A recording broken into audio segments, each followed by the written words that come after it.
শুরুতেই আজকের এক্সক্লুসিভ সংবাদের বিশেষ বিশেষ শিরোনামগুলি দেখে নেব আমরা এক নজরে। তারপরে যাব বিস্তারিত খবরে।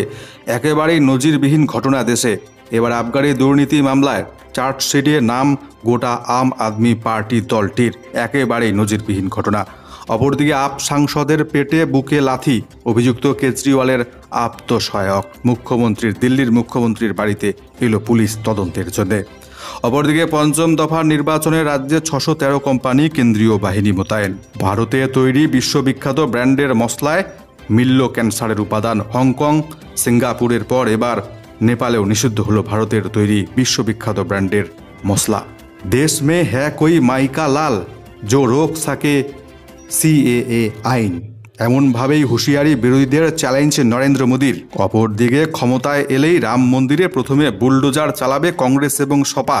ভোট প্রচারে বেরিয়ে এবার বিস্ফোরক দাবি করলেন নরেন্দ্র মোদী। তবে বিরোধীদের অভিযোগ, হিন্দুদের ধর্মীয় আস্থায় আঘাত করে তাদের ভয় দেখিয়ে ভোট চাইতে শুরু করেছেন প্রধানমন্ত্রী নরেন্দ্র মোদী। অপরদিকে 400টি আসন পেয়ে ক্ষমতায় এলেই কেন্দ্রের বিজেপি সরকার এবার বদলে দেবে দেশের পুরো সংবিধান, অভিযোগ বিরোধীদের। অপরদিকে নরেন্দ্র মোদী জানাচ্ছেন 4 প্রজন্ম ধরে দেশের সংবিধানটা ধ্বংস করেছে কংগ্রেস। এবার থেকে মুদিখানা দোকানেই মিলবে 400 ধরনের ঔষধ। সিদ্ধান্ত, বিরাট বড় সিদ্ধান্ত কেন্দ্রের মোদী সরকারের। শুরু হলো আন্দোলন। রামের নামে ভোট চাইছে বিজেপি, এই রাবণদের সংসদে পাঠাবেন না। পঞ্চম দফার নির্বাচনের মুখে অভিষেকের আক্রমণ বিজেপিকে। অপরদিকে মমতা ব্যানার্জির দাম কত, রেট কত মমতা ব্যানার্জির, এভাবেই কুরুচিকর মন্তব্য হাইকোর্টের প্রাক্তন বিচারপতি তথা বিজেপি প্রার্থী অভিজিৎ গঙ্গোপাধ্যায়ের। এবার বিজেপি প্রার্থী অভিজিৎ গঙ্গোপাধ্যায়কে শোকজ করল নির্বাচন কমিশন। এছাড়াও রাজ্যের বিভিন্ন জেলায় চরম অস্বস্তিজনক ভ্যাপসা গরমের মধ্যেই এলো স্বস্তি। চেপে নামছে বৃষ্টি, তার সাথে কালবৈশাখী ঝড়ো হওয়া, সতর্কবার্তা জারি। বিস্তারিত প্রত্যেকটি খবর জানাবো আপনাদেরকে। অবশ্যই চ্যানেলটিকে আপনাকে সাবস্ক্রাইব করতে হবে আমাদের খবরগুলো যদি আপনি নিয়মিত সবার প্রথমে সরাসরি দেখতে চান। আর আপনার গুরুত্বপূর্ণ যে মতামত সেটি একেবারে নির্দ্বিধায় আপনি লিখে জানাবেন আমাদের ভিডিওর নিচে কমেন্ট বক্সে। একটা লাইক করে দেবেন, ভিডিওটিকে শেয়ার করে দেবেন যাতে বেশি বেশি মানুষের কাছে পৌঁছে যায় আমাদের সংবাদগুলি। ক্ষমতায় এলে রাম মন্দিরে বুলডোজার চালাবে কংগ্রেস এবং সপা। নির্বাচনী প্রচারে গিয়ে বিস্ফোরক দাবি করে বসলেন প্রধানমন্ত্রী নরেন্দ্র মোদী। ভোট প্রচারে এবার বেলাগাম প্রধানমন্ত্রী নরেন্দ্র মোদী। উত্তরপ্রদেশের সমাজবাদী পার্টি কংগ্রেসকে নিশানায় নিয়ে প্রধানমন্ত্রীর অভিযোগ, ক্ষমতায় এলে রাম মন্দিরে বুলডোজার চালাবে ওরা।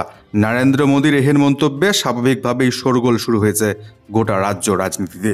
শুধু তাই নয়, ইন্ডিয়া জোটকে কটাক্ষ করে নরেন্দ্র মোদীর বার্তা, মুখ্যমন্ত্রী যোগী আদিত্যনাথের কাছ থেকে শেখা উচিত বুলডোজার ঠিক কোথায় চালাতে হয়।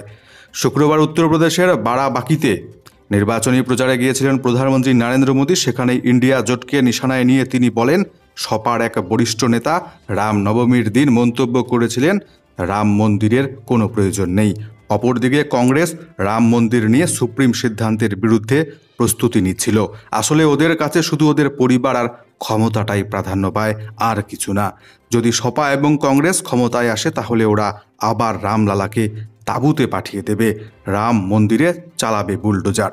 একই সঙ্গে উত্তরপ্রদেশের মুখ্যমন্ত্রী যোগী আদিত্যনাথের প্রশংসা করে তিনি বলেন, ওদের উচিত যোগী আদিত্যনাথের কাছ থেকে শিক্ষা নেওয়া যে কোথায় বুলডোজার চালাতে হয় আর কোথায় চালাতে হয় না। প্রধানমন্ত্রী নরেন্দ্র মোদীর এহেন মন্তব্যে স্বাভাবিকভাবেই শুরু হয়েছে বিতর্ক দেশ জুড়ে। বিরোধীদের তরফে অভিযোগ করা হচ্ছে, এতদিন নির্বাচনী প্রচারে গিয়ে সরাসরি হিন্দু মুসলিম বিভাজনের রাজনীতি করেছেন প্রধানমন্ত্রী, আর এবার সরাসরি হিন্দুদের ধর্মীয় আস্থায় আঘাত করে তাদের ভয় দেখিয়ে ভোট চাইতে শুরু করেছেন দেশের প্রধানমন্ত্রী।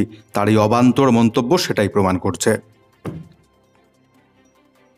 বিরাট বড় সিদ্ধান্ত কেন্দ্রের মোদী সরকারের। এবার ঔষধ পাওয়া যাবে মুদির দোকান এবং ডিপার্টমেন্টাল স্টোরে। কেন্দ্রীয় নীতির বিরোধিতায় সরব ফার্মাসিস্টরা। ঔষধের দোকানের পাশাপাশি এখন থেকে মুদির দোকানেও বিক্রি হবে ঔষধ। সম্প্রতি এমন নীতি নিয়েছে কেন্দ্রের মোদী সরকার। নীতি রূপায়ণে কেন্দ্রের তরফে ইতিমধ্যে গঠন করা হয়েছে 8 সদস্যের একটি বিশেষজ্ঞ কমিটি। এর বিরুদ্ধে এবার প্রতিবাদে সরব হয়ে উঠল all India organisation of chemist and ড্রাগিস্টের অধীন এই রাজ্যের Bengal chemist and druggist association অর্থাৎ BCDA। ওভার দ্য কাউন্টার বা ওটিসি ঔষধে প্রেসক্রিপশন লাগে না। কেন্দ্রীয় সরকারের তরফে সিদ্ধান্ত নেওয়া হয়েছে সেই ঔষধগুলি এবার ওষুধের দোকান ছাড়াও মুদির দোকান এবং অন্যান্য ডিপার্টমেন্টাল স্টোরে যাতে বিক্রি করা যায় সেই পথেই এগোচ্ছে মোদী সরকার। কেন্দ্রের এই সিদ্ধান্তের বিরুদ্ধে সরব হয়ে উঠেছে বিসিডিএ। কেন্দ্রীয় সরকার যাতে ওই সিদ্ধান্ত বাস্তবায়িত করতে না পারে তার জন্য আন্দোলনে খুব শীঘ্রই নামার হুঁশিয়ারি দিয়ে তাদের অভিযোগ, মুদির দোকান, পানের দোকান, অন্যান্য ডিপার্টমেন্টাল স্টোরের কর্মীরা কি রোগীকে বুঝিয়ে বলতে পারবে কিভাবে ওই ঔষধ খেতে হয়? বিসিডিএর অভিযোগ, আগে ওটিসির অধীনে 60 ধরনের ঔষধ ছিল, যেগুলি হলো মাউথওয়াশ, অ্যান্টিসেপটিক লোশন এবং cream, antifungal cream, anti allergic, কাশির লজেন্স, কোষ্ঠকাঠিন্যের সিরাপ, গর্ভনিরোধক বড়ি, প্যারাসিটামল, নেজাল স্প্রে ইত্যাদি। সরকার চাইছে ওই তালিকাটা আরও লম্বা করতে।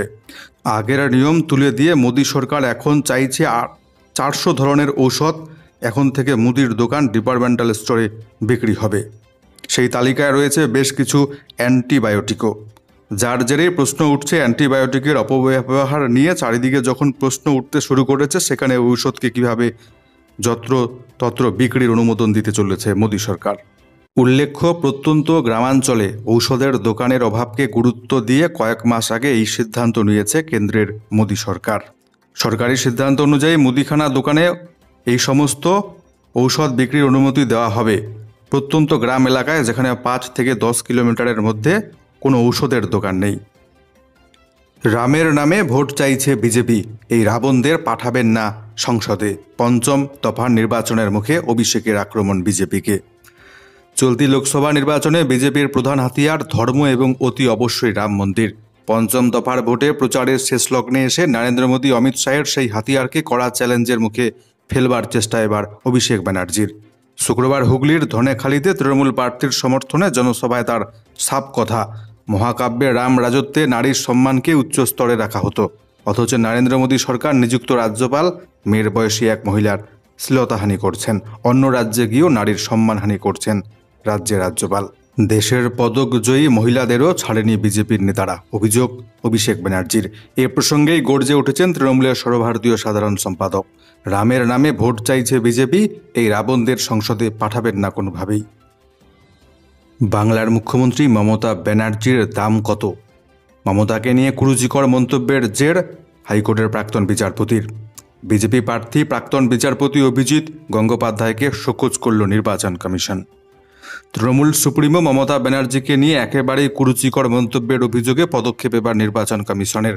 তমলুকের বিজেপি প্রার্থী তথা প্রাক্তন বিচারপতি অভিজিৎ গঙ্গোপাধ্যায়কে শোকজ নোটিশ পাঠালো নির্বাচন কমিশন। আগামী 20 মে বিকেল 5টার মধ্যে শোকজ নোটিশের জবাব দিতে বলা হয়েছে বিজেপি প্রার্থীকে। আদর্শ আচরণবিধি ভঙ্গের অভিযোগে কেন তার বিরুদ্ধে পদক্ষেপ করা হবে না ওই বিষয়ে জবাব তলব করা হয়েছে হাইকোর্টের প্রাক্তন বিচারপতি অভিজিৎ গঙ্গোপাধ্যায়ের কাছ থেকে।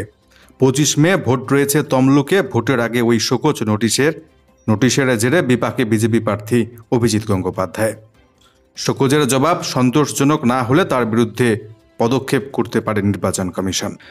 প্রসঙ্গত, গত 15ই মে হলদিয়ার একটি জনসভা থেকে অভিজিৎ গঙ্গোপাধ্যায় তৃণমূল সুপ্রিমো মমতা ব্যানার্জিকে নিশানা করে ওই বিতর্কিত কুরুচিকর মন্তব্য করেছিলেন। বৃহস্পতিবারই কমিশনের অফিসে অভিযোগ জানিয়েছিল তৃণমূল শিবির। সেই অভিযোগের 24 ঘন্টা কাটতে না কাটতেই পদক্ষেপ করল নির্বাচন কমিশন। প্রসঙ্গত, বুধবার হলদিয়ার চৈতন্যপুরে একটি সভা ছিল তমলুকের বিজেপি প্রার্থীর। সেখানে মুখ্যমন্ত্রীর নাম করে তিনি বলেছেন, মমতা বন্দ্যোপাধ্যায় তুমি কত টাকায় বিক্রি হও, তোমার দাম কত? সে কথা উল্লেখ করেই অভিজিৎ গঙ্গোপাধ্যায়ের বিরুদ্ধে কড়া নিন্দা করেছে রাজ্যের শাসক দল তৃণমূল কংগ্রেস। অভিজিৎ গাঙ্গুলি জিজ্ঞেস করেছে মমতা বন্দ্যোপাধ্যায়ের দাম কত, বলছে উনি মহিলা কিনা আমার সন্দেহ আছে। যে মহিলা বাংলার 2,12,00,000 মহিলাকে লক্ষ্মীর ভান্ডার দিচ্ছে, লক্ষ মায়েদের বোনেদের কন্যাশ্রী দিয়েছে, 10 কোটি বাড়িতে বিনামূল্যে রেশন পৌঁছেছে, সে মহিলার কখনো দিলীপ ঘোষ পিতৃ পরিচয় আর কখনো তমলুকের প্রার্থী দাম জিজ্ঞেস করছে। আমি আজকে মমতা ব্যানার্জির দাম বলতে এসেছি। কাগজটা দাও। মমতা ব্যানার্জির দাম এই হচ্ছে, মমতা ব্যানার্জির দাম এই হচ্ছে, মমতা ব্যানার্জির দাম। মমতা ব্যানার্জির দাম, তুমি যার টিকিট ধরে রাজনীতি করো সে মাথা নিচু করে মমতা ব্যানার্জিকে প্রণাম করে, আর তুমি মমতা ব্যানার্জির দাম জিজ্ঞেস করছো। এই মমতা ব্যানার্জির দাম বাংলার 10 কোটি মানুষের দাম, সতীশ সামন্তর বিপ্লবী মাটির দাম। যে নরেন্দ্র মোদীর টিকিট ধরে তুমি রাজনীতি করো সে মাথা নিচু করে প্রণাম করছে মমতা ব্যানার্জিকে। এটা বাংলার মাটি, দুর্জয় ঘাটি। এই মাটিকে কলুষিত হতে দেবেন না, কলঙ্কিত হতে দেবেন না।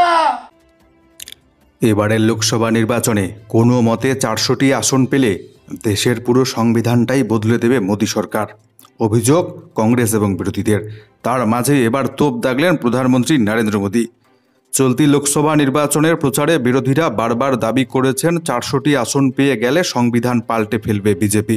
সেই প্রচারের পাল্টা দিতে এবার গান্ধী পরিবারকে কাঠগড়ায় তুললেন প্রধানমন্ত্রী। গান্ধী পরিবার 4 প্রজন্ম ধরে সংবিধানটাকে ধ্বংস করে চলেছে, বিস্ফোরক দাবি প্রধানমন্ত্রী নরেন্দ্র মোদীর। এবারের নির্বাচনে কংগ্রেস তথা বিরোধীদের প্রচারের অন্যতম হাতিয়ার বিজেপির এই সংবিধান বদলের হুমকি। রাহুল গান্ধী বারবার সভাগুলিতে গিয়ে জানিয়েছেন এই নির্বাচন কোনো সাধারণ নির্বাচন নয়, সংবিধান বাঁচানোর লড়াই। এবার 400টি আসন পেলে সংবিধান পুরোপুরি বদলে দেবে বিজেপি। এমন পরিস্থিতিতে একটি সর্বভারতীয় সংবাদ মাধ্যমকে সাক্ষাৎকারে প্রধানমন্ত্রী নরেন্দ্র মোদী জানালেন, সংবিধান নিয়ে খেলা শুরু করেছিলেন কে? পণ্ডিত নেহেরু। বাক স্বাধীনতার উপর রাশ টানতে প্রথমবার সংশোধন করা হয়েছিল সংবিধান। তারপর ওর কন্যা ইন্দিরা গান্ধী অর্ডিন্যান্স জারি করে আদালতের রায় পাল্টে দিয়েছিল। শাহ বানু মামলায় সুপ্রিম কোর্টের রায় এড়াতে সংবিধান সংশোধনের বিল পাশ করিয়েছিলেন রাজীব গান্ধী বলে অভিযোগ নরেন্দ্র মোদীর। গোটা দেশে আছে এমন কোনো মাইকালাল যে বাতিল করবে সংশোধনী নাগরিকত্ব আইন? চ্যালেঞ্জ প্রধানমন্ত্রী নরেন্দ্র মোদীর। লোকসভা ভোট পর্বের মধ্যে আবার বিরোধীদের উদ্দেশ্যে খোলা চ্যালেঞ্জ ছুড়লেন মোদী। জম্মু কাশ্মীরে 370 ধারা বাতিল সংক্রান্ত বিতর্কের পর এবার সংশোধনী নাগরিকত্ব আইন প্রসঙ্গে হুঁশিয়ারি নরেন্দ্র মোদীর। তাৎপর্যপূর্ণভাবে উত্তরপ্রদেশের সংখ্যালঘু অধ্যুষিত জেলা আজমগড়ে ভোট প্রচারে গিয়েছিলেন এদিন তিনি। সেখানেই আজমগড় জেলার লালগঞ্জ লোকসভা কেন্দ্রে বিজেপির সমাবেশে নরেন্দ্র মোদী জানালেন, ভোটের প্রচারে ইন্ডিয়া জোট, বিজেপি বিরোধী ইন্ডিয়া জোট নেতারা বলছেন তারা সিএএ বাতিল করে দেবেন, কিন্তু সে ক্ষমতা কারো হবে না। এরপরেই জনতাকে নরেন্দ্র মোদীর প্রশ্ন, দেশে এমন কোনো মাইকা লাল আছে, জন্মেছে যে সিএএ বা সংশোধনী নাগরিকত্ব আইন বাতিল করতে পারে? প্রশ্ন নরেন্দ্র মোদীর। চ্যালেঞ্জ ছুড়েছেন খোলা বিরোধীদের উদ্দেশ্যে। এদিনের এই সভায় নরেন্দ্র মোদী বলেন, সমাজবাদী পার্টি এবং কংগ্রেসের মতো দলগুলি সিএএ ইস্যুতে মিথ্যাচার করছে। গোটা দেশ জুড়ে তারা উত্তরপ্রদেশ সহ গোটা দেশকে দাঙ্গার আগুনে পোড়াবার প্রবল চেষ্টা করছে বলে দাবি নরেন্দ্র মোদীর।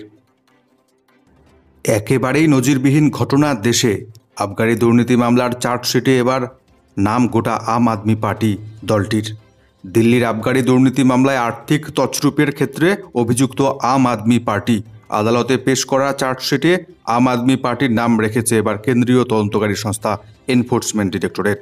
শুক্রবার দিল্লির রাউস অ্যাভিনিউ কোর্টে অতিরিক্ত চার্জশিট জমা দেয় ইডি। সেখানে নাম রয়েছে আম আদমি পার্টি দলটির। দুর্নীতির ক্ষেত্রে কোনো রাজনৈতিক দলের নেতাকে অভিযুক্ত করা হয়েছে এর আগে, কিন্তু চার্জশিটে গোটা একটা রাজনৈতিক দলের উল্লেখ থাকা কার্যত নজিরবিহীন বলে মনে করছে রাজনৈতিক মহল। আবগারি দুর্নীতি মামলায় ইতিমধ্যে গ্রেপ্তার হয়েছেন দিল্লির প্রাক্তন উপমুখ্যমন্ত্রী মনীষ সিসোদিয়া। জেলবন্দি ছিলেন কিছুদিন আগে দিল্লির মুখ্যমন্ত্রী অরবিন্দ কেজরিওয়াল। ভোট প্রচারের জন্য অন্তর্বর্তী জামিন পেয়েছেন তিনি এই মুহূর্তে। আর এবার ওই মামলায় গোটা আম আদমি পার্টি দলটাকেই কাঠগড়ায় তুলল এনফোর্সমেন্ট ডিরেক্টরেট, যা দেশ জুড়ে একেবারেই নজিরবিহীন একটি ঘটনা। ভারতে তৈরি নামি দামি ব্র্যান্ডের বিশ্ববিখ্যাত মশলায় ক্যান্সারের উপাদান। সিঙ্গাপুর হংকংয়ের পর এবার পড়শি দেশ নেপালে নিষিদ্ধ হলো ভারতের মশলা। সিঙ্গাপুর হংকংয়ের পর এবার তৃতীয় দেশ হিসেবে ভারতের মশলা পুরোপুরি নিষিদ্ধ করল নেপাল। এমডিএইচ এবং এভারেস্টের মতো নামি দামি ব্র্যান্ডের সব মশলায় নিরাপত্তাজনিত কারণে আপাতত নিষিদ্ধ হলো নেপালে। আপাতত নেপালে এই দুই নামি দামি বিশ্ববিখ্যাত ব্র্যান্ডের মশলা কেনা বিক্রি সম্পূর্ণরূপে নিষিদ্ধ। নেপাল সরকার খাদ্য প্রযুক্তি মান নিয়ন্ত্রক বিভাগের মুখপাত্র মোহনকৃষ্ণ মহার্জন এদিন জানিয়েছেন, এমডিএইচ এবং এভারেস্টের মশলার আমদানি পুরোপুরি নিষিদ্ধ করা হলো আপাতত। এই মশলাগুলিতে অত্যন্ত ক্ষতিকারক রাসায়নিক রয়েছে বলে অভিযোগ করেছেন তিনি। ইতিমধ্যে আমেরিকা, নিউজিল্যান্ড, অস্ট্রেলিয়াতেও আতশ কাচের নিচে এসেছে ভারতের এই নামি দামি দুই ব্র্যান্ডের মশলা। সেখানে এখনও মশলাগুলির উপরে পুরোপুরি নিষেধাজ্ঞা জারি করা হয়নি ঠিক, তবে এ নিয়ে যে সংশ্লিষ্ট কর্তৃপক্ষ পুরোপুরি উদ্বিগ্ন তা জানানো হয়েছে। চলছে ইতিমধ্যে ওই দেশগুলিতেও ভারতের এই মশলার উপর পরীক্ষা নিরীক্ষা। মশলার মধ্যে মূলত ইথিলিন অক্সাইড নামক কীটনাশকের উপস্থিতি উদ্বেগের কারণ হয়ে দাঁড়িয়েছে। অভিযোগে রাসায়নিক মশলা জীবাণুমুক্ত করবার কাজে ব্যবহার করা হয়, কিন্তু মানুষের শরীরের পক্ষে ওই মশলা অত্যন্তই ক্ষতিকারক। এর ফলে ক্যান্সার পর্যন্ত হতে পারে। এপ্রিল মাসে ইথিলিন অক্সাইডের উপস্থিতির অভিযোগ তুলে ভারতের দুই ব্র্যান্ডের মশলাকে নিষিদ্ধ ঘোষণা করেছে সিঙ্গাপুর। তার কয়েকদিনের মধ্যে ওই সিদ্ধান্ত নেয় হংকং। এবার নেপালেও নিষিদ্ধ হলো ভারতের তৈরি দুই নামি দামি ব্র্যান্ডের বিশ্ববিখ্যাত মশলা। অপরদিকে পঞ্চম দফার নির্বাচনে রাজ্যে 613 কোম্পানি কেন্দ্রীয় বাহিনী। 20 মে দেশ জুড়ে পঞ্চম দফার লোকসভা নির্বাচন। বাংলায় মোট 7টি লোকসভা কেন্দ্রে নির্বাচন রয়েছে। এবার ভোট হচ্ছে বনগাঁ, ব্যারাকপুর, হাওড়া, উলুবেড়িয়া, শ্রীরামপুর, হুগলি, আরামবাগ লোকসভা কেন্দ্রে। মোতায়েন করা হয়েছে মোট 613 কোম্পানি কেন্দ্রীয় বাহিনী। থাকছে 25,514 জন রাজ্য পুলিশ এ দফার নির্বাচনে রাজ্য জুড়ে। তীব্র ভ্যাপসা গরমে অতিষ্ঠ রাজ্যবাসী। তবে আবহাওয়া দপ্তরের সংবাদে এলো স্বস্তি। ঝেঁপে নামছে বৃষ্টি, তার সাথে কালবৈশাখী। শুরুতেই নজর রাখছি দক্ষিণবঙ্গের জেলাগুলির দিকে। আজকে দক্ষিণবঙ্গের প্রত্যেকটি জেলাতেই পুরোপুরি শুকনো আবহাওয়া। বৃষ্টির ছিটে ফোটার সম্ভাবনা নেই আজকে দক্ষিণবঙ্গের কোনো জেলাতেই। আজকে দক্ষিণবঙ্গের বেশ কয়েকটি জেলায় অস্বস্তিজনক গরম বজায় থাকবে। পুরুলিয়া, ঝাড়গ্রাম, পশ্চিম মেদিনীপুর, বাঁকুড়া এই 4টি জেলায় আজকে ভ্যাপসা অস্বস্তিজনক গরম বজায় থাকবে, তাই হলুদ সতর্কবার্তা জারি রেখেছে আবহাওয়া দপ্তর। পরবর্তী 24 ঘন্টা অর্থাৎ রবিবার নাগাদ দক্ষিণবঙ্গের বেশ কয়েকটি জেলায় হালকা বৃষ্টিপাতের সম্ভাবনা। রবিবার নাগাদ উত্তর এবং দক্ষিণ 24 পরগনা, পূর্ব মেদিনীপুর, এছাড়াও পশ্চিম মেদিনীপুর, বাঁকুড়া, পশ্চিম বর্ধমান, পূর্ব বর্ধমান, বীরভূম, মুর্শিদাবাদ, নদিয়া জেলায় বিক্ষিপ্ত হবে হালকা বৃষ্টির সম্ভাবনা। তবে সোমবার থেকে ঝেঁপে নামছে বৃষ্টি দক্ষিণবঙ্গের প্রত্যেকটি জেলাতেই। সোমবার থেকে দক্ষিণবঙ্গের প্রত্যেকটি জেলাতেই কালবৈশাখী, তার সাথে হালকা মাঝারি বৃষ্টিপাত চলবে এবং বজ্রপাতের সম্ভাবনা থাকছে। সোমবার থেকে দক্ষিণবঙ্গের প্রত্যেকটি জেলাতেই 40 থেকে 50 কিমি বেগে ঝোড়ো হাওয়া জেলাগুলির ওপর দিয়ে বয়ে যাবে বলে হলুদ সতর্কবার্তা জারি থাকছে। সোমবার থেকে টানা 3 দিন আপাতত বৃষ্টিপাতের সম্ভাবনা দক্ষিণবঙ্গের প্রত্যেকটি জেলাতেই। অপরদিকে আজকে উত্তরবঙ্গের 5টি জেলা দার্জিলিং, জলপাইগুড়ি, কালিম্পং, আলিপুরদুয়ার, কোচবিহার জেলায় হালকা মাঝারি বৃষ্টিপাত, তার সাথে বজ্রপাত, কালবৈশাখীর সম্ভাবনাও থাকছে। আজকে উত্তর এবং দক্ষিণ দিনাজপুর, মালদা জেলাতে বিক্ষিপ্ত হবে হালকা পরিমাণ বৃষ্টি হতে পারে বলে জানাচ্ছে আবহাওয়া দপ্তর। অস্বস্তিজনক ভ্যাপসা গরম বজায় থাকবে উত্তর এবং দক্ষিণ দিনাজপুর, মালদা জেলাতে। এছাড়াও আজকে কোচবিহার এবং জলপাইগুড়ি জেলার 2-1টি স্থানেও অস্বস্তিজনক গরম বজায় থাকবে।